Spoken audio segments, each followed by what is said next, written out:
went and asked some of you guys, do you think that a cheating spouse can change? And this is what you had to say about that. Msichana cheating is a call. Kama ulizaliwa kucheat huwezi change.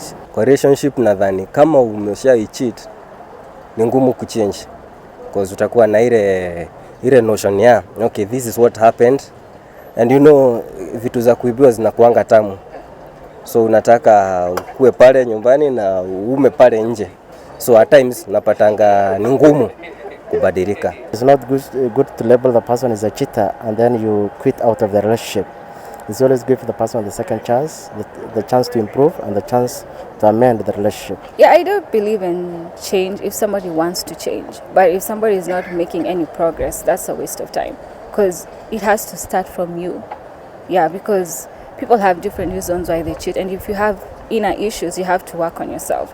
But if somebody is not making any progress, you just break up and move on. According to me, once mtu amecheat, hawezi change. Once ameonja huko nje, hawezi tulia kwa marriage. Once amecheat, hawezi kuwa mwaminifu tena. All right, interesting to learn that most people think once a cheater, always a cheater. Is that true, Jennifer? No, it's not true. It's not true? Not true. Even if genetically you're predisposed to cheating? Not true. Okay. We have a chance to reinvent ourselves every time. Okay. Doesn't matter where you're coming from. Generally, who we are as individuals is as a result of our introjected values, our learned values acquired over time. Yeah. It's as a result of our culture and our tradition.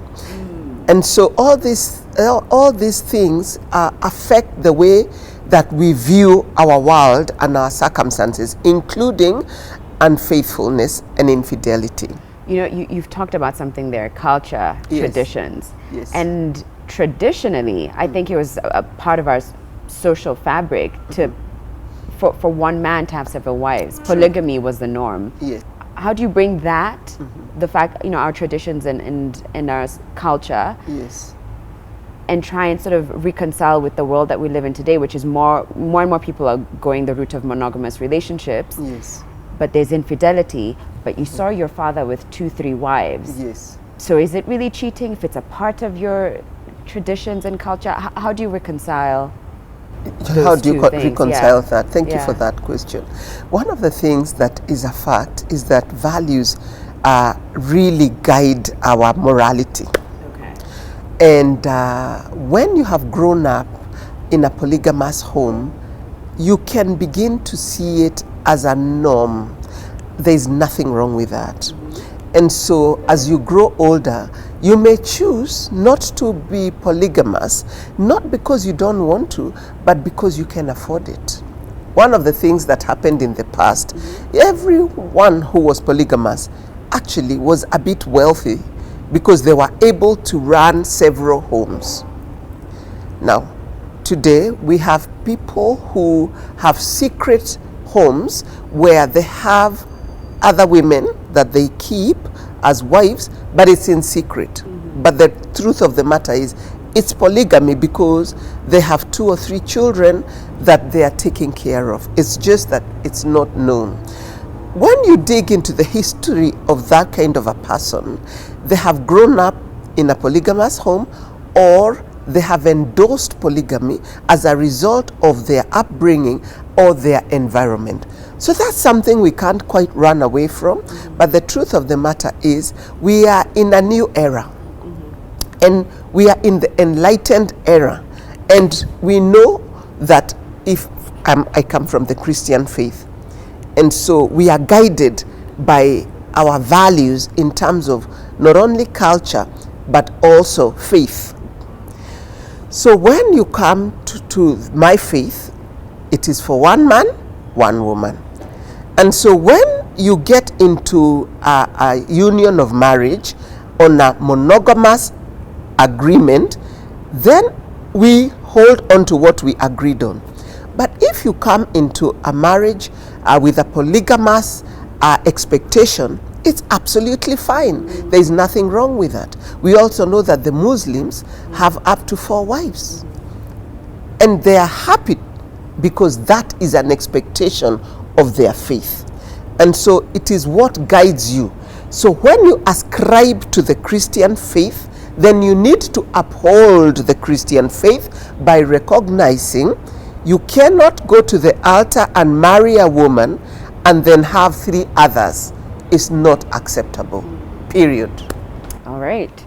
So, say you do find that your partner was cheating.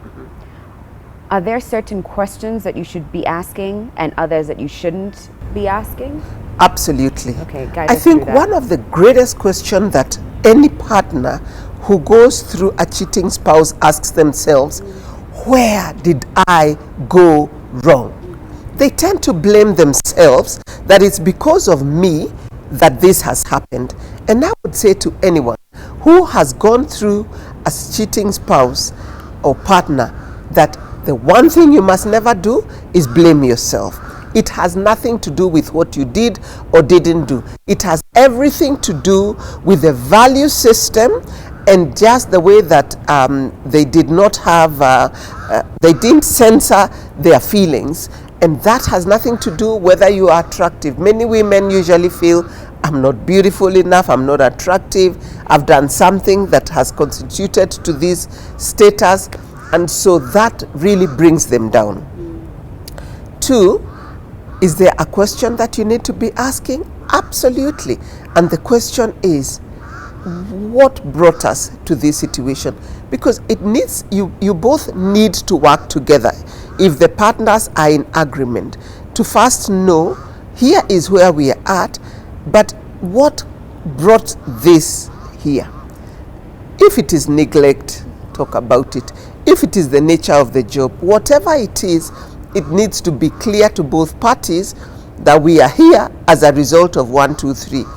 But that must be so painful. Sorry to cut you, Jennifer. But I just thought if we are sitting down and trying to unpack this, and what the partner who's cheated ends up revealing is that I felt neglected. Yes. How in that moment should the person who's been cheated on take that information? Do they? I mean, it will be hard. It may be hard, but that person is being very authentic. And at the end of the day, it's really what do we need to work on to ensure that this doesn't happen again. Is there a time frame or a time period that it's best to sort of wait and start asking these questions? Because I can imagine if it just happened, if it's 2 days fresh, and someone said, I just felt neglected. I see, guns blazing, arms swinging. It is so hard. It's a difficult conversation. Let's say it's a difficult conversation. Yeah. And one, people may not be rational at that particular time. Okay. So you need to take a few days to be able to deal with this. Okay. Maybe even a few weeks to be able to deal with before this. you can have this honest conversation. Yes. But ideally, Yeah. it helps to have this conversation with a therapist, an expert, a professional, somebody that you respect, maybe a doctor, whoever you have, a mentor that you hold in high esteem. Because what normally happens, you can just be totally irrational about what has happened. And you can overreact in a manner that will not allow any reasoning to take place. It's not about whether or infidelity happened.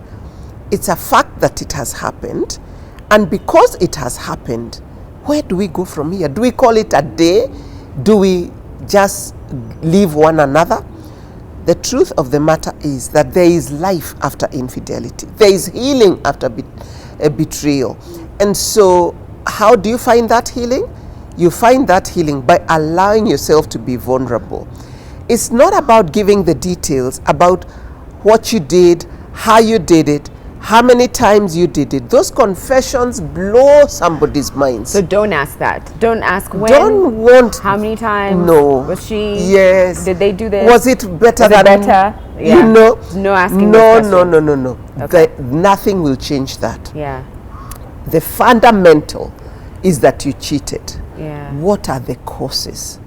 I don't know why I did it. I just found myself in this situation, and so find a therapist.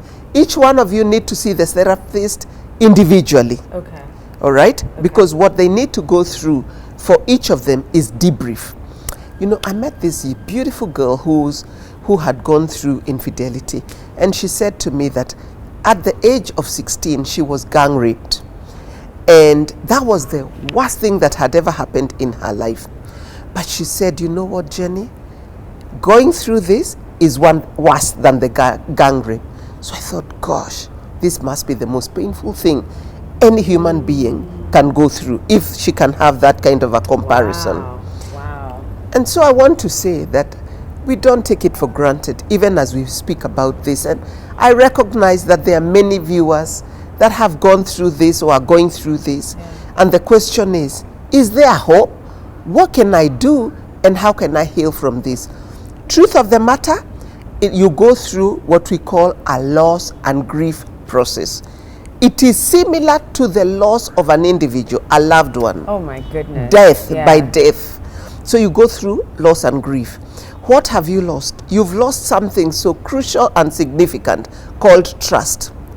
And trust is the glue and the foundation of the relationship. So when you lose it, technically you have lost the relationship. And so you are afraid. You go through fear, anger, frustration, and rejection, guilt, you go through all. And mark you, it's not just the offended party. Even the offender goes through a lot of emotional turmoil. So both of them need what we call debriefing, where you can sit with someone in a confidential space and bring out your fears, bring out your worries, bring out your frustration to catharsis. Right. That's the first healing. The second healing is forgiving yourself. Not even being forgiven, forgiving yourself, because you feel bad about having done something that you know you shouldn't have done in the first place. And thirdly, forgiving that other person, which is not easy. But someone says that when you don't forgive, it's like drinking poison and watching the other person die, which they will never die. Right. You drink the It poison, eats you up. kill yourself. Right. It eats you up. It will eat you up. So let me ask you this. You compared it to death, losing Yes. someone. Yes. But then there's other forms of betrayal. You even talked about financial betrayal. It could be, maybe they took some money from the Yes. family kitty and Yes. spent it on Yes. something frivolous. True. How come this betrayal, infidelity, hurts more than others? And why is it so traumatic? It's What- traumatic because it's about lovers. Lovers come together, and the greatest gift they give one another is the union of their body. And that is supposed to be sacred. That is supposed to be godly. That is the gift that God has given you. I have given you a husband. A man shall leave his father and mother, cleave to his wife, and the two shall become one flesh. Now, this is the union of sex is not supposed to be with others. And what is so painful about it, it's protected because it brings a genealogy. What does that mean?